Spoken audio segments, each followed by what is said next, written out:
John Doe 2 was this individual, a wanted man, an unidentified man who had a description, had a police sketch, was posted up all over the country, all over the media. Margaret Roberts used to work at America's Most Wanted. This is exactly the type of case that they would get into, running manhunts, helping the agencies work with the public to identify these people who were on the run.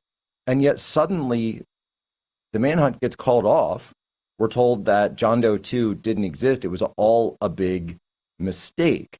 But Margaret, in the opening chapter of your book, you introduce the readers to someone known as Kenneth Trentadue. Who was Kenneth Trentadue, and why does he play such a role in this case?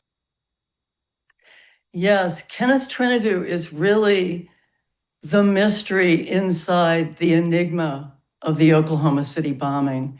And the grandmother I told you about, who summoned me to Oklahoma City 10 years after the bombing, and after I sat with her for a lesson in her journey in the bombing and why she believed the government wasn't telling the public the truth, that grandmother sent me to meet Jesse Trentadue, an attorney in Salt Lake City. And really all she told me was, he knows a lot about this case, and he has a theory about who John Doe 2 was, and you need to meet him.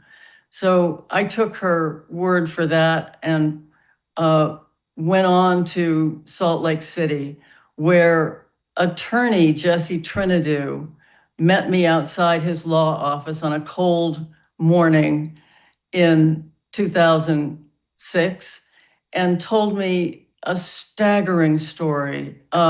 Jesse's first words were, "The FBI murdered my brother."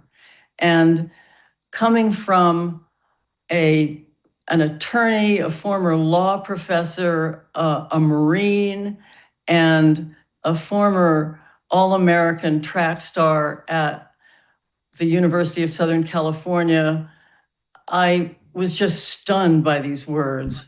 And in the story that he told me over the next couple of hours, probably, about his brother is really what riveted me and hooked me on this investigation. Kenneth Trentadue was a 44-year-old laborer in Southern California. He had been in the Army. He was Jesse's younger brother. He enlisted in the Army at the age 17 during the Vietnam War, and he came home hooked on heroin, like a lot of soldiers did. And he started, robbing pharmacies and then savings and loans to feed his habit.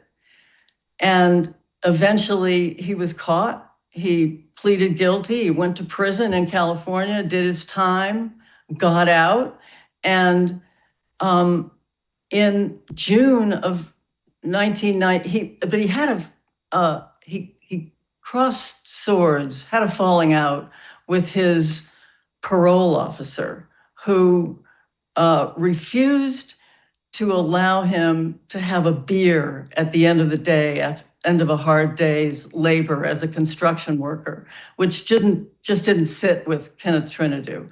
So he just stopped going to his parole officer meetings, and nobody was looking for him for years when he crossed the southern border, where he was visiting his wife's family in Mexico, coming back into California on June 10, 1995. This is now 2 months after the Oklahoma City bombing.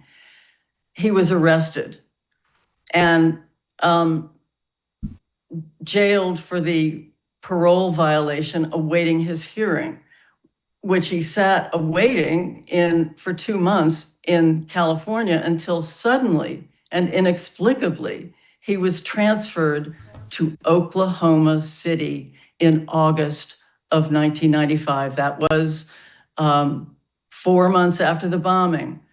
3 days later, Kenneth Trentadue was found tortured and murdered in his suicide-proof solitary confinement cell in the federal facility in Oklahoma City.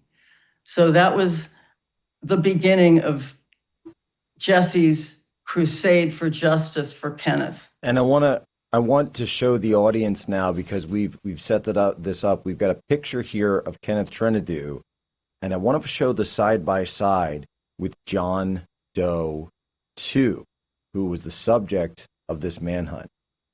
A dead ringer, and as you wrote in the book, even down to the dragon tattoo on his left arm. The only problem was Kenneth Trentadue had no connection whatsoever to Oklahoma City, to Timothy McVeigh, to any of the people involved. Obviously, as you just mentioned, his spouse was Mexican. It's not exactly something you would see from a member of the Aryan Republican Army or a member of a white nationalist group. And yet they brought him in and tortured him, allegedly, hoping to get more information out about others that may have been involved in this plot. So suddenly this creates a huge problem, because, wait a minute, I thought we were told it was a lone wolf.